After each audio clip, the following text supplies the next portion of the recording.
You know, he was not, like I said, domineering.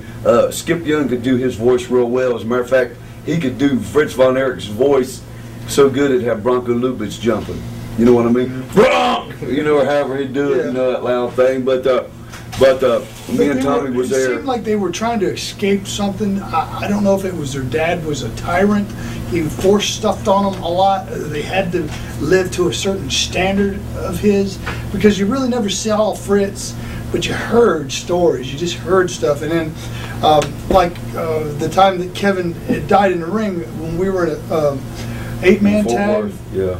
Bruiser Brody, you, Kevin, and myself. Yeah. And we had got in the ring, and there was 4 opponents: Brian Adidas and Rick Harris, Black Bart. Yeah, it's Black Bart. And we had looked at Kevin before the match, and he just looked really disorientated, and he had a lot of blue veins in his back. You could see him, and Bobby went, "Look at that! Wow, that's different."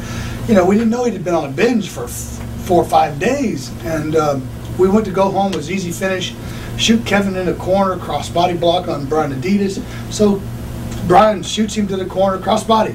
You know, as one of the boys, you say, "Okay, we're going home." Boom, he hits the corner. Didn't go cross. Kevin didn't go for the crossbody. Oh, okay, so Brian went in and pounded on him again. Shot him off this time. Boom, he hit again. This time his eyes just all of a sudden looked like a bolt of lightning hit him, and just boom, and he just fell to the ring and just.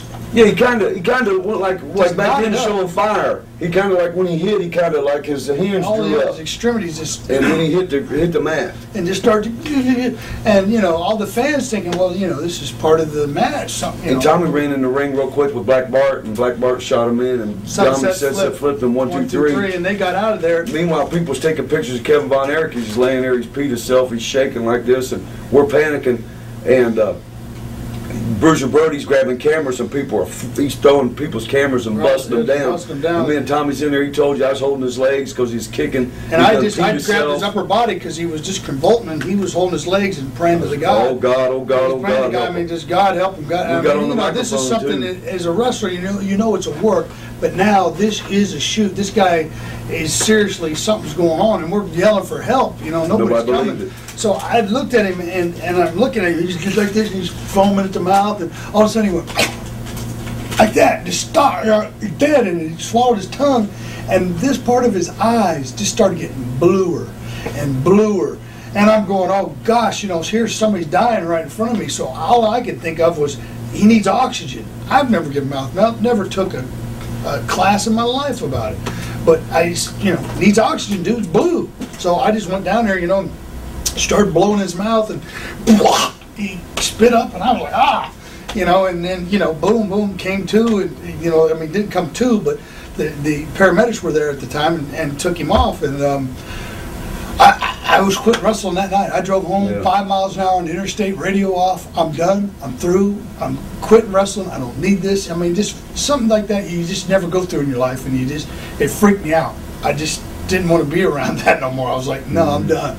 And so I got home, and a couple days went by. I went to get my paycheck, and Fritz always, at the office, he always went to get your paycheck. He was like, the man upstairs. He always had a place upstairs. Upstairs, you go up and get your check, and that's about all he did. You thank you, Fritz, and then you leave. You just go and get it and get out of there. And he never really said 2 words to you. Okay, yo. And so this day that I went up there, I got my check. I said, thank you, Fritz, and went to turn around. He goes, oh yeah, by the way, thanks for helping my son, but he didn't need it. I went, okay. I was like, I know where it comes from now. Here his son had, pretty much almost died, and the guy that tried to help him out, Bobby, and Brody and myself, he only said, hey, thanks for helping my son, but he didn't need it. Pretty much like thanks, but no thanks. In double standard, I was like, I guess he thought his sons were invincible. Yeah, he wanted to be. That's the way he wanted his kids. What happened when Kevin got back to the locker room? Did he say anything to you guys? I think they took him on out to the hospital. He was in the hospital for and they said his brain had something happened where he dehydrated. Yeah. And something happened where, I don't know what it was exactly. Eventually, when Kevin did come back, they turned it into an angle where Brian Adidas was giving people a spike, and everybody was following. Kevin he acknowledged a little bit to me, hey, I appreciate what you did for me, but nothing to where, hey, bro, you saved my life, thank you, which I don't know if I did or didn't, but, it was one of those things. It's pretty scary. It was scary. What are the fans doing?